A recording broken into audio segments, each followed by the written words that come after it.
Gold, trusted gold buyers. మీరు తాకట్టు పెట్టిన బంగారాన్ని విడిపించి ఈ రోజు ఉన్న మార్కెట్ ధరకు కొనబడను.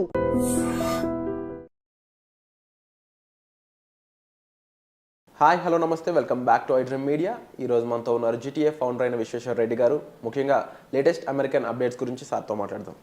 Hi sir. నమస్కారం. How are you sir? Very good and you? I'm fine sir. Sir, Trump తీసుకొచ్చిన ఒక కీలక నిర్ణయంలో ఎవరైతే అక్కడ స్టూడెంట్స్ F1 వీసా మీద వెళ్ళి ఉంటారో వాళ్ళు ఆన్ క్యాంపస్ కాకుండా బయటకు వచ్చి జాబ్స్ చేయడం ఇంక నుంచి కుదరదు అని ఒక రూల్ పాస్ చేయడం జరిగింది. బట్ అక్కడున్న ఎక్స్పెన్సెస్ చూసుకున్నా, అక్కడ వాళ్ళకి కావాల్సిన అవసరాలు చూసుకున్నా అయ్యే ఖర్చులు ఇండియన్ రూపీస్లో చాలా ఎక్కువ. మరి ఇప్పుడు వాళ్ళ పరిస్థితి ఏంటి?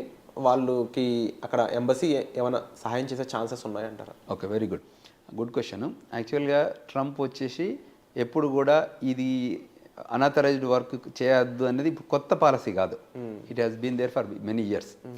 F1 ప్రోగ్రామ్ అనేది ఎలా ఉంటుందంటే, ఇక్కడ మనం వెళ్ళే కంటే ముందే ఒక I-20 ఫామ్ అని ఉంటుంది.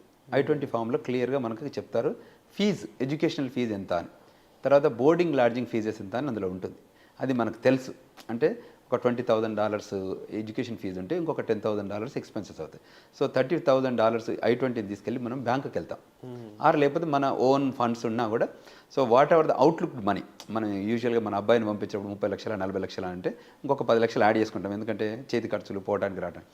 అవుట్లుక్ చేస్తే మనం బ్యాంకుకి వెళ్తాం. బ్యాంకుకు ప్రొసీజరల్గా ఏం చేస్తారంటే అంత అమౌంట్కి లోన్ ఇస్తారు, అంటే మొత్తం డబ్బుకి. So the programme F1 programme ఏంటంటే అమెరికాకి వెళ్ళి చదువుకొని మళ్ళీ వెనకకి వస్తామన్న ఒక ప్రామిసెస్ మీదనే వాడు F1 వీసా US కాన్సులేట్లో ఇస్తారు. నాట్ దట్ వర్కింగ్ అనేది అసలు ఫర్గెట్ అబౌట్, అసలు పని చేయడము అనాథరైజ్డ్ వర్క్ గురించి పక్కకు పెట్టండి. ఆ ప్రోగ్రాంలో ఎక్కడ కూడా ఆ లైన్లో ఉండదు. మీకు ఆస్ట్రిక్లో పెట్టి కూడా రాయరు, తెలుసు కదా, ఫైన్ లైన్స్ అంటారు. అది కాకుండానే ఉంటుంది. సో దానికి మనం అబైడ్ అవుతామని చెప్పి వెళ్తేనే మన US కాన్సులేట్లో వీసా ఇస్తారు. ఆ ప్రోగ్రామ్ను చాలా ఏళ్ళ నుంచి నడుపుకుంటూ వస్తున్నారు. అంటే మన వాళ్ళు వెళ్తున్నారు, అక్కడ చదువుకుంటున్నారు. చదువుకున్న తర్వాత there is another programme H1B. అంటే మాస్టర్స్ అయిపోయాక ఒక 3 years based on the stem. If it's science, technology, engineering, mathematics అయితే 36 months. If it's not that, రెగ్యులర్గా మేనేజ్మెంట్ కోటా కానీ లీగల్ కోటా కానీ అటువంటిది అయ్యేది ఉంటే ఓన్లీ 12 months ఉంటుంది. సో ఆ లైన్లోనే they will go there and they will స్టడీకే. Then during their study of 2 years or 3 years, they will give 5 years visa. Even if it's a 2 years program also 5 years ఇస్తారు. So D/S అంటే duration of study. 5 yearsలో మన వాళ్ళు కొందరు 2 yearsలో complete చేయొచ్చు, కొందరు 3 yearsలో masters చేయొచ్చు. ఆ ప్రాసెస్లో ఏం చేస్తారంటే మనం స్కిల్ని ఏదైతే ఉంటే, వాళ్ళ కొత్తగా నేను I was talking to someone ఏంది, పూల్లో అక్కడ దీనికి యూనివర్సిటీలో పూల్స్ ఉంటాయి. సో పూల్స్లో కూడా మనం అక్కడ పని చేయొచ్చు. అంటే వాళ్ళ స్విమ్మింగ్ పూల్లో గార్డ్గా అది కూడా చేయొచ్చు. లేదంటే టిపికల్గా ఎట్లా చేస్తారంటే మనలంతా మెస్లో చేస్తారు. అక్కడ ఉన్న ఫుడ్ మెస్లో ఉంటాయి కదా, వాటిలో చేస్తారు. తర్వాత ప్రొఫెసర్ దగ్గర అసిస్టెంట్షిప్ చేస్తారు. లేదంటే వాళ్ళకి స్పెషల్ చిల్డ్రన్ ఉంటారు. అక్కడ ఏంటంటే మెంటల్లీ ఛాలెంజ్డ్, ఫిజికల్లీ ఛాలెంజ్డ్ వాళ్ళకి ఏం చేస్తారంటే హెల్ప్ చేస్తారు మనల్ని. సో ఈ రూపకంగా వాళ్ళు ఆథరైజ్డ్ వర్క్, అది కూడా DS అక్కడ ఉన్న ఆఫీసర్ అప్రూవ్ చేస్తాడు. Okay, you do this 20 hours on campus. దీనికి ఇది framework. This is F1 programme. నేను దీన్ని వయలేట్ చేస్తే, ఇది కాకుండా ఇంకేం చేసినా అది వయలేషన్. ఈ వయలేషన్ ఇవాళ కొత్త కాదు. F1 ప్రోగ్రామ్ టచ్ చేయలేదు. టిపికల్గా ఇవాళ ట్రంప్ ఏం చేశారంటే F1 programme, H1 programme, birth rights, B1 B2 కూడా ఉంటుంది కానీ బర్త్ రైట్స్. సో F1లో ఏం చేయలేదు, కాకపోతే ఆడిట్ మొదలుపెట్టారు, just to site audit. H1B programme ఏం చేశారు, మోర్ సైట్ ఆడిట్. అంటే ఎక్కడైతే వర్క్ చేస్తున్నారో మీరు, ఏదైతే H1Bలో ప్రోగ్రాంలో I-129లో ఉన్నారో ఆ అడ్రస్లో మీరు పనిచేస్తారో చర్యలు చెక్ చేస్తున్నారు. ఈ స్టూడెంట్లకు మీరు అన్నారు కదా, ఇప్పుడు వాళ్ళు రాకపోతే అక్కడ చేయలేకపోతే ఇప్పుడు పని, ఇది ఓవర్ వర్క్. ఏంటంటే మన వాళ్ళు ఏం చేస్తున్నారు, ఆ సిస్టమ్ F1 ప్రోగ్రామ్ను కుల్లబడవడానికి కోసం వెళ్ళి ఒక సెమిస్టర్కి ఫీజు కట్టి ఇక్కడ లోన్ వచ్చిన పక్కకు పెట్టి అక్కడ సంపాదించిన డబ్బుని ఇక్కడ కడుతున్నారు. అది వయలేషన్ టోటల్. అర్థమైంది కదా, ఇప్పుడు క్లారిటీ ఉంది కదా. సో ఎక్కడైతే వాళ్ళు అసలు ప్రోగ్రామ్ వేరు, ఇక్కడ లోన్ ఇస్తారు. మీరు ఎంత 40 లక్షలు అయితే 40 లక్షలు లోన్ ఇస్తారు. కోర్సు డ్యూరింగ్ ఏ కోర్స్ ఏమి అడగరు డబ్బు, తెలుసు కదా. మాస్టర్స్ అయిపోయాకనే అది స్టార్ట్ అవుతుంది రీపేమెంట్స్. ఇటు చదువుకుంటుంటే కాదు. సో వీళ్ళు ఏదైనా దాన్ని పెట్టుకొని లోన్లలో రకరకాల గేమ్స్ ఆడి చివరికి ఇబ్బంది పెడుతున్నారు. వాళ్ళు ఇబ్బంది పడుతున్నారు, వాళ్ళ పేరెంట్స్ ఇబ్బంది. ఈ వయలేషన్ అవుతే అప్పుడే కాదు, వాళ్ళు ట్రాక్ చేస్తుంటారు, ఫైట్గా ఉంటారు. F1లో ఈ ప్రోగ్రామ్స్కి, అంటే ఏదైతే ఈ పిల్లలకు డబ్బు కట్టాలి అని అంటే ఫీజుకి ప్రిపేర్ అయితేనే అమెరికాకి రండి. ఫీజుకి ప్రిపేర్ కాకపోతే రావద్దు. అమెరికాలో కూడా వాషింగ్టన్ DCలో ఒక ఫీజు ఉంటుంది, అట్లాంటాలో ఒక ఫీజు ఉంటుంది, ఫ్లోరిడాలో ఒక ఫీజు ఉంటుంది, స్టేట్ యూనివర్సిటీస్ ఉంటాయి. తర్వాత స్కాలర్షిప్స్ కూడా ఇస్తారు. మీకు మంచి ఎబిలిటీ స్కిల్ ఉంటే go for the scholarship courses. You don't have to pay పని. మన వాళ్ళు ఏంటంటే ఇది ఒక ఫాల్స్ ప్రెస్టేజ్ వచ్చి మేమంతా అమెరికా వెళ్ళాలి, అమెరికాకి వెళ్ళి మేము ఏదో సాధించాలి, అమెరికాకి వెళ్తే ఎక్కువ డబ్బు వస్తుంది, కట్నాలు వస్తాయి, ఇంకే రకంగా అయితే ఇక్కడ సోషల్ ప్రైడ్ ప్రొఫైల్ క్రియేట్ అవుతుంది అనే ఉద్దేశంతోనే వస్తున్నారు. మిడిల్ క్లాస్ ఫ్యామిలీస్ నుంచి వాళ్ళ ప్రొఫైల్ ఏం లేకున్నా కూడా, డబ్బు లేకున్నా కూడా లోన్లో గవర్నమెంట్ స్కాలర్షిప్ వస్తే గవర్నమెంట్ స్కాలర్షిప్తో రండి, లోన్ రూపకంగా రండి. ఆర్ మీ పేరెంట్స్ అఫోర్డబిలిటీ అంటే if they can afford to send you and America అయితే రండి. కానీ ఇటువంటి వయలేషన్స్కి రావద్దు. వయలేషన్స్కి వస్తే టిపికల్గా దే విల్ ఇంకా ఎట్లా ఉంటాయి, పోర్ట్ ఆఫ్ ఎంట్రీలో ఒకసారి వచ్చి మాస్టర్స్కి వెళ్ళి మళ్ళీ ఇంట్లో పేరెంట్స్ని చూడడానికి వెళ్ళి మళ్ళీ లోపలికి వస్తారు కదా, అప్పుడు ట్రాక్ చేస్తారు. ఎప్పుడైతే పోర్ట్ ఆఫ్ ఎంట్రీలో సిబిపి ఆఫీసర్ కూర్చుంటాడు, చాలా ఉంటుంది. యూనివర్సిటీ I-20 ఇస్తుంది, ఇక్కడ కాన్సులేట్ వీసా ఇస్తుంది, అమెరికాలకు రావడానికి సిబిపి ఆఫీసర్ అప్రూవల్ ఇవ్వాలి. సో ఎన్ని స్టెప్స్ ఉన్నాయో చూసారు కదా. అంటే ఒకప్పుడు ఇవన్నీ పట్టించుకోలేదు, ఇవాళ మేము ఎడ్యుకేట్ చేస్తున్నాం. యాజ్ అన్ ఆర్గనైజేషన్గా కూడా మేము సెమినార్స్, సింపోజిజమ్స్ చేసి okay these are the quality line items you need to follow. If you cannot follow then you have to come back. If you follow you are there welcoming. ఇప్పుడు నేను been there for many years. So ఇన్నేళ్లలో మేము నేర్చుకున్నాం కదా అన్ని. If you followed all the lines, we got the green card, we got the సిటిజన్షిప్. అట్లా అంటే నేను టిపికల్గా ఇమిగ్రేషన్ చాలా బాగుంటుంది. America is the very democratic country, law of the land follow అవుతుంది. తర్వాత the land of opportunities, more employment opportunities, more educational opportunities, more business opportunities. ఇవన్నీ వేరే ఎక్కడ దొరకదు. ప్లస్ అక్కడ పుట్టిన పిల్లలకి సిటిజన్షిప్ ఇస్తారు. సో దాన్ని కూడా ఎందుకంటే బర్త్ రైట్స్ మీద కాన్సెప్ట్ వచ్చింది కాబట్టి దాన్ని కూడా మనల్ని మిస్యూజ్ చేశారు. బర్త్ రైట్స్ మేము ఇస్తే బర్త్ టూరిజం మీరు చేశారు. అర్థమైంది క్లియర్గా? కేవలం పిల్లల కోసం అక్కడ ముందుగా ఒక 3-4 months ముందుగా వెళ్ళిపోయి అక్కడ కంటున్నారనే విషయం వాళ్ళకి తెలిసినా కూడా దాన్ని అప్పుడే రద్దు చేయకపోవడం గల కారణం ఏంటంటే ట్రాకబిలిటీ. ఇప్పుడు ఎలా ఉంటుందంటే మనకు ఇక్కడ కొత్త ఆఫీసర్ వస్తారు కదా, ఒక కొత్త ఎస్పీ వస్తే ఏం చేస్తాడు, ఇమ్మీడియట్గా ఇంప్లిమెంట్ ఏం చేస్తాడు, చాలా గ్రౌండ్ లేదు. ఒక్కొక్క పాలసీ ఏమంటే ఫస్ట్ బిలీవ్ చేశారు. అంటే టిపికల్గా ఏంటంటే మీరు వచ్చి ప్రాపర్గానే ఉంటున్నారు అనుకున్నారు, కానీ ఎప్పటి వరకు వచ్చారంటే 98% ఫ్రాడ్ దాకా వెళ్ళింది. +or-3% ఎప్పుడు వెల్కమ్ చెప్తుంది ఎవరైనా ఇట్లా ఇమీడియట్గా యాక్ట్ చేయరు. Once it's accumulated then it is an accumulated anger.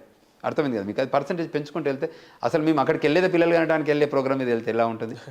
ఇప్పుడు అక్కడ అనుకోకుండా పిల్లలు పుట్టడం వేరు, కానీ అదే ప్రోగ్రామ్ మీద చీటింగ్ చేద్దాం కంట్రీని అని వెళ్తే వాళ్ళు అబ్జర్వ్ చేస్తారు.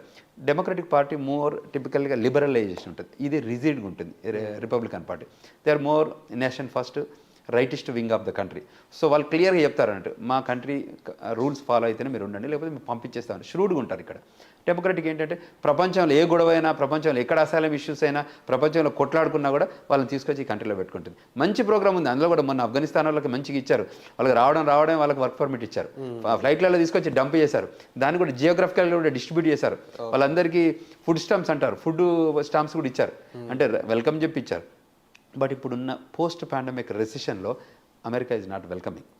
సో అది ప్రాబ్లం, అదే రప్చర్ తప్ప. కానీ Trump is the personality wise ఆయన ఏమంటారంటే లీగల్ ఇమిగ్రేషన్గా రండి, క్వాలిటీ పీపుల్ రండి, స్కిల్డ్ లేబర్ రండి, వీ వెల్కమ్ ఇట్.